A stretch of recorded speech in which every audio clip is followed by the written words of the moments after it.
Israel Hamas के बीच जारी संघर्ष कहीं युद्ध की शक्ल में न बदल जाए, क्योंकि ईरान में हमास चीफ इस्माइल हानियेह की मौत के बाद से मिडिल ईस्ट में तनाव बढ़ गया है।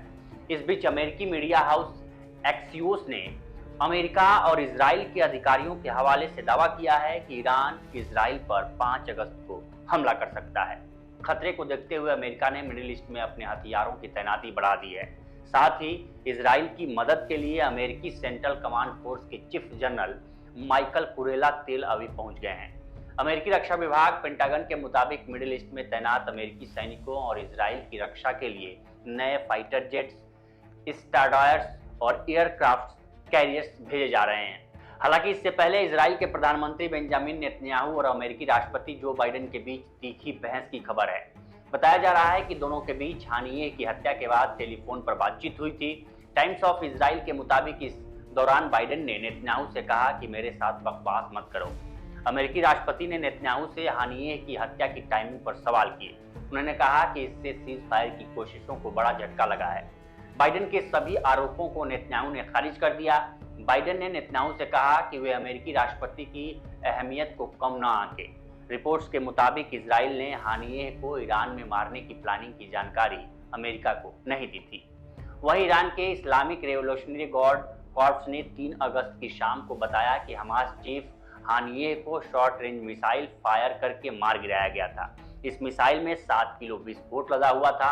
ईरान ने हानियेह की मौत को एक आतंकी घटना बताया है।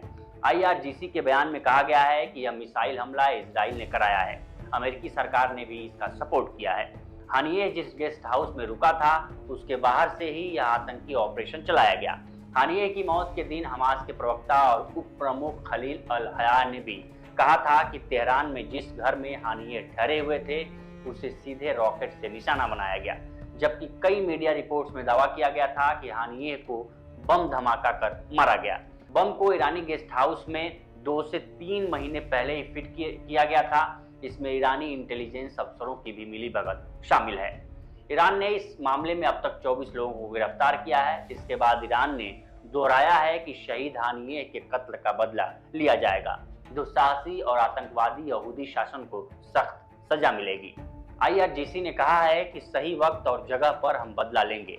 अल जजीरा के मुताबिक इजराइल ने इस मामले पर अभी तक चुप्पी साध रखी है। IRGC के इस बयान के बाद भी अब तक कोई प्रतिक्रिया सामने नहीं आई है। हालांकि अमेरिका ने सफाई देते हुए कहा है कि उन्हें ईरान में होने वाले हमले की कोई जानकारी नहीं थी। वहीं British media house the telegraph ने अपनी एक रिपोर्ट में दावा किया है कि हानियेह को मारने के पीछे इजराइल की खुफिया एजेंसी मोसाद का हाथ है। मोसाद ईरान के राष्ट्रपति इब्राहिम रईसी की अंतिम विदाई के कार्यक्रम में ही हानियेह को मारना चाहती थी। हालांकि तब बहुत ज्यादा भीड़ होने की वजह से प्लान कामयाब नहीं हो सकता था, लिहाजा इसे टाल दिया गया था। उधर हानियेह की मौत के बाद से पूरे मिडिल ईस्ट में तनाव बढ़ गया है। इस बीच हिजबुल्लाह चीफ हसन नसरल्लाह ने भी इजराइल से बदला लेने की चेतावनी दी है। फिलहाल इजरायली बहुत खुश लग रहे हैं, लेकिन आने वाले दिनों में वे खूब रोएंगे। नसरल्लाह ने इजराइल से सभी मोर्चे पर खुली लड़ाई का ऐलान कर दिया है। ऐसे में इन आशंकाओं के बीच अमेरिका ने मिडिल ईस्ट में जंगी जहाज़ों और फाइटर जेट्स की तादाद बढ़ानी शुरू कर दी है। फिलहाल इस स्टोरी में इतना ही। बाकी देश दुनिया की तमाम खबरों के लिए बने रहें लोकमत हिंदी के साथ। नमस्कार।